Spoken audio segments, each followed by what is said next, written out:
रोखोक वार्तांकन, रोखोक बातमी। सोलापुरातील 188 टन कचरा हटला। धर्माधिकारी प्रतिष्ठानचे श्रमदान।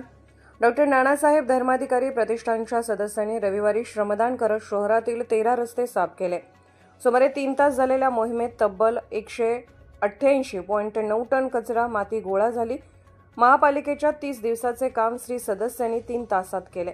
तब्बल 57 ट्रॅक्टर, 8 डंपर आणि 7 मोठ्या टेम्पोच्या साहाय्याने 188 टन कचरा उचलला।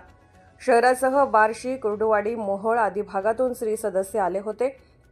ही स्वच्छता मोहीम शांती चौक ते 12 इमाम चौक, रंगभवन चौक ते विजापूर वेस, मधला मारुती ते बसवेश्वर चौक, संभाजी चौक ते टिळक चौक, सरस्वती चौक ते लक्ष्मी मार्केट, नवी पेठ ते माणिक चौक, चाटी गल्ली ते राजेंद्र चौक, अशोक चौक ते 70 फूट रोड, सिव्हिल चौक ते 7 रस्ता, गुरुनानक चौक ते 2 नंबर स्टँड, आसरा चौक ते नई जिंदगी, निराळे वस्ती ते बिराजदार हॉस्पिटल आणि रेल्वे स्टेशन ते एम्प्लॉयमेंट चौक या भागात राबवण्यात आले। धर्माधिकारी प्रतिष्ठानच्या वतीने नेहमीच समाज उपयोगी कामे केली जातात। आजचे शहर स्वच्छता हाच देखील याचाच भाग होता। कचरा संकलित करून तळे हिप्परग्याच्या पुढे कचरा डेपोत टाकण्यात आला। श्री सदस्यांतर्फे सूक्ष्म नियोजन करून नकाशाद्वारे सदस्यांना त्या परिसराची माहिती उपलब्ध करून ही स्वच्छता मोहीम राबवण्यात आल्याची माहिती बैठक प्रमुख ॲडव्होकेट उमेश भोजने यांनी दिली।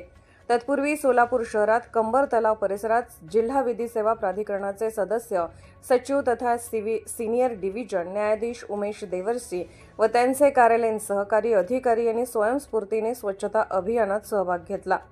कंबर तलावातील बोट क्लब जवळील निर्माल्याचा सर्व कचरा काढण्यात आला।